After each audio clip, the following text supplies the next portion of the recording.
preparing to live stream the meeting. Setting the meeting for Facebook Live. I love when that's always like that. Okay, we're going. There we go. Hey, hey, hey. Good morning. Oh, beautiful. It is a gorgeous morning out there. Have you been outside? Well, I guess you've probably been outside with the dogs. I was outside with the dogs. It's gorgeous. I can see a little piece of sun right on my arm. I'm just seeing it all, like the whole garage at the back and all the trees are all just like lit up with the sun. And after having had so much rain, it's gorgeous. Yes, loving it. Okay, so this is a little surprise pop-up for folks because we decided that it was time for us to sort of have a conversation about e-learning. We've been talking about this for quite a while. People have been paying attention to what we've been saying, which has been, delightful. But now it's time for people to start taking action. What were those numbers again? We're up 30 some odd % for e-learning, and where's it going? Do you have that? Doubling in the next 5 years to almost $500 billion. No, 499 billion. Half a trillion, half a jillion. I don't know, a lot. Yeah, it's a big deal. I think that the circumstances that the world has been under over the last 18 months has changed how people look at learning. Yeah. And they're not interested any longer in sitting and watching 1.5 and 2 hour videos. They want to have some professional look and feel. They want it to sort of match their attention span. They want it to have value. They want it to look good. And we've seen that pressure in our own students to put together something that they feel proud of, that they're like really happy to put that out into the world. So we decided that more and more of you need to be ready for January, that whatever you were going to launch in January, it needs to have some kind of e-learning component.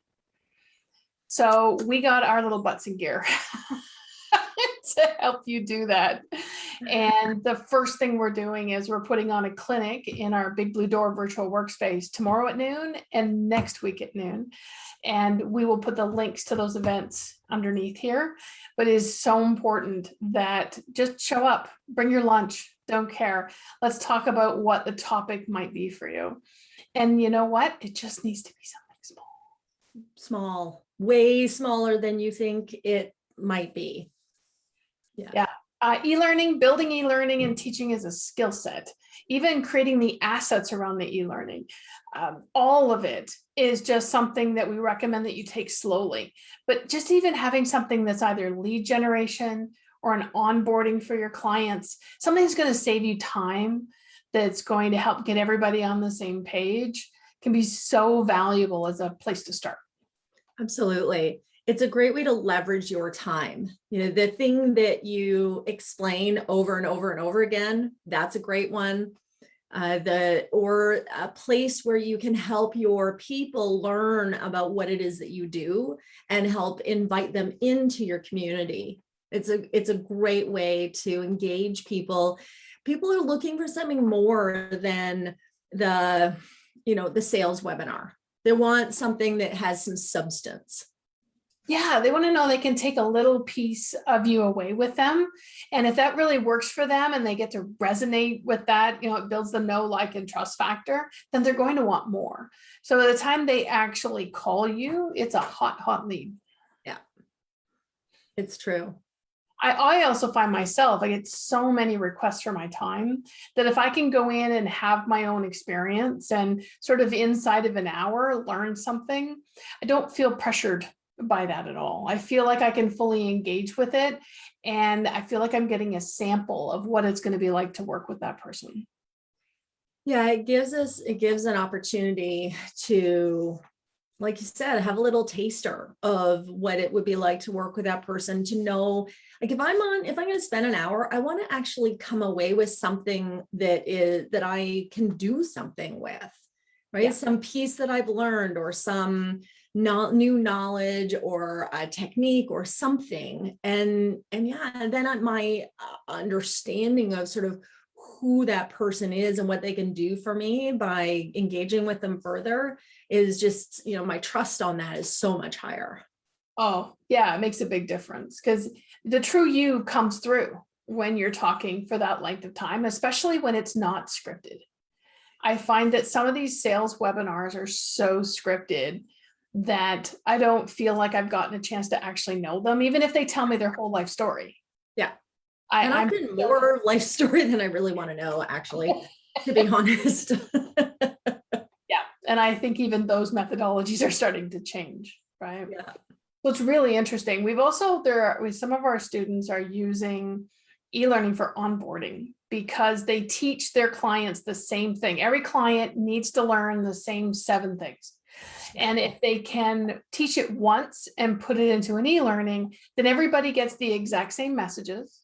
There's no confusion or question about whether or not you talked about a boundary on how appointments are booked. Yeah. If someone needs a refresher, you can send them back to watch it again. And clients are getting to the goods faster with you because they've had all of this sort of main onboarding training along the way. I love one of our students that has created this, has taken what was a 3-hour onboarding process. And by creating the e-learning course, her time, it used to be 3 hours of her time, and now it's 45 minutes. And that 45 minutes is all about her client, as opposed to all of the stuff of the, all of the onboarding stuff. So she actually gets to come in and pay attention to what the client needs instead of having to give them all the stuff that she needs. And that's changed the game for her and her clients.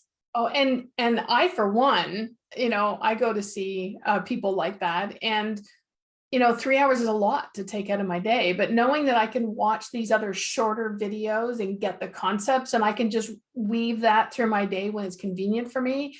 And that when I show up with the practitioner, it is all about me instead of me hearing it's important, but it's shtick. It's like definitions of things and how things work and the things I need to know to get the most. And I like the idea that I can go back and watch it again, as opposed to hearing it once when I'm a little under stress because I'm just getting to know this new practitioner or something starting, I love it.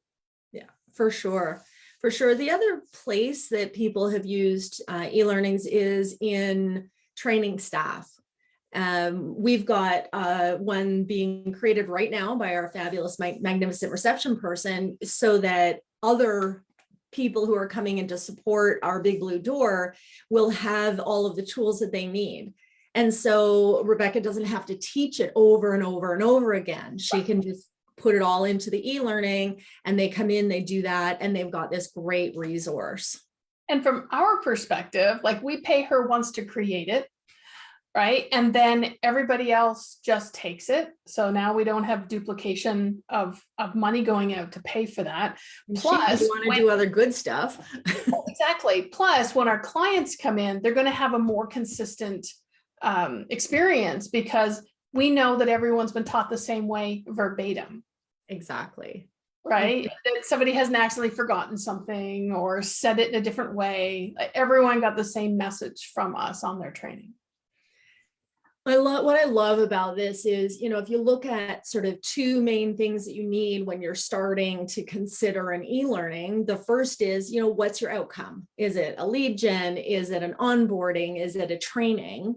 And the second is the topic. And this is a place where people do get stuck. Right? They start with this huge. Either too many to choose from, or the topic's so big, it's actually a course. Yeah. Exactly. One of the things that we specialize in is helping people build the skill sets. And the first skill set is, how do I create a segment? And that segment beautifully is the same size as a mini course for a lead generation or for an onboarding. Like, it's short and it's sweet. You get a chance to learn all of the skill sets inside of there. So choosing that first topic is so important. It's really easy to actually have courses inside of courses if we're not careful. Yes, absolutely. And when you can choose a topic that's the right size, that you actually have the sort of confidence and authority to teach, that that you've got that secret sauce around, that you can really help someone else have an experience as they're taking your course, then that's where the magic is. Absolutely. Normally people who come in and say, Karen, I think this topic is too small. I can help them make it a little smaller and then it's perfect. Because honestly, I don't know if everybody's like me. I want to go deeper on something. I want to get value out of that thing. I don't care about the breadth of someone's knowledge. How deep can you take me? Can you, the value for me is how deep you can go, not just showing off about how much you know. And I'm finding that that is turning out to be the secret for us and for other people when it comes to engaging with creating e-learning for people. Take them deeper. Okay, awesome. So tomorrow at noon, Yep. next Wednesday at noon, let's come in and get some questions answered and talk about topics. Because if you think that come January, that's going to be part of your launch, because almost every entrepreneur I know launches something in January. And if you want to have the opportunity to maybe have someone hold your hand along the way as you build those skill sets, we would be honored to do that. You bet. You bet. We'll put the links in below for you to register for tomorrow or next Wednesday. We'd love to see you there. Come find out, have a conversation, bring your idea. Karen is brilliant at helping you narrow and poke at it and see what's what. We have a bit of a process that we'll share, and we'd love to see you there.